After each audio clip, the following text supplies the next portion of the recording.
Hello, आदाब, सलाम, नमस्ते। कहानी की दुनिया में आपका बहुत बहुत स्वागत है। तो आज की कहानी का शीर्षक है स्वर्ग और नरक की कहानी। एक बुजुर्ग औरत मर गई। यमराज लेने आए।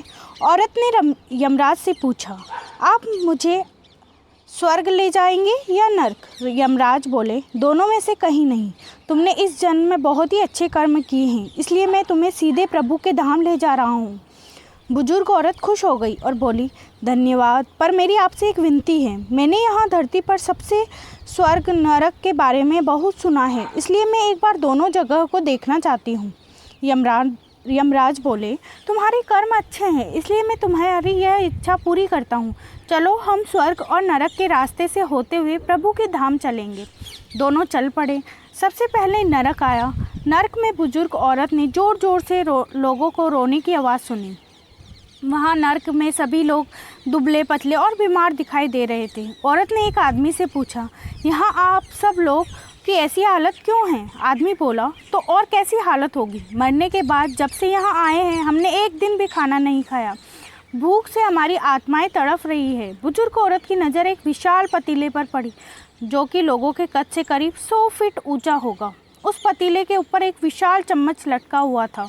पतीले में से बहुत ही शानदार खुशबू आ रही थी। बुजुर्ग औरत ने उस आदमी से पूछा, इस पतीले में क्या है? आदमी मायूस होकर बोला, ये पतीला बहुत ही स्वादिष्ट खीर से हर समय भरा रहता है। बुजुर्ग औरत ने हैरानी से पूछा, इसमें खीर है? तो आप लोग पेट भर के ये खीर खाते क्यों नहीं? भूख से क्यों तड़प रहे हो?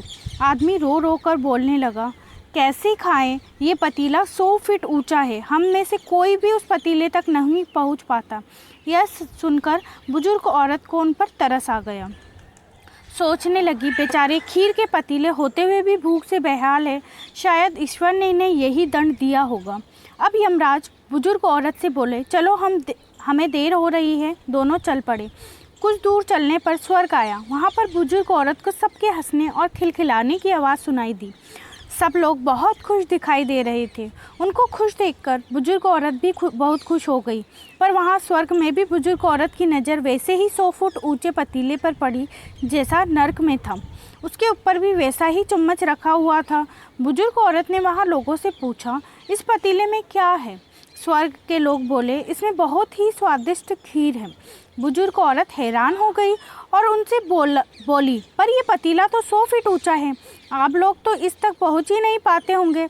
उस हिसाब से तो आप लोगों को खाना नहीं मिलता होगा, आप लोग भूख से बेहाल होंगे। पर मुझे तो आप सब बहुत खुश लग रहे हो। ऐसा कैसे? इनमें से एक व्यक्ति बोला, हम सब लोग तो इस पतीले से पेट भरकर खीर खाते हैं। औरत बोली, पर कैसे? पतीला तो बहुत ऊंचा है। व्यक्ति बोला, तो क्या हो गया? पतीला ऊंचा है तो यहाँ पर कितने सारे पेड़ हैं। हमने इन पेड़ों की लकड़ी ली, उसको काटा, एक विशाल सीढ़ी का निर्माण किया।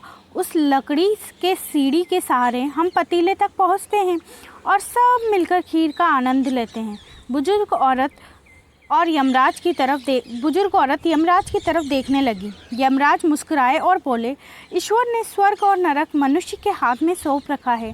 चाहे तो अपने लिए नरक बना ले, चाहे तो अपने लिए स्वर्ग बना ले। ईश्वर ने सबको एक समान हालतों में डाला है। उसके लिए उसके सभी बच्चे समान हैं। वह किसी से भेदभाव नहीं करता। वहाँ नरक में भी पेड़ पौधे सब थे, पर लोग खुद ही आलसी है।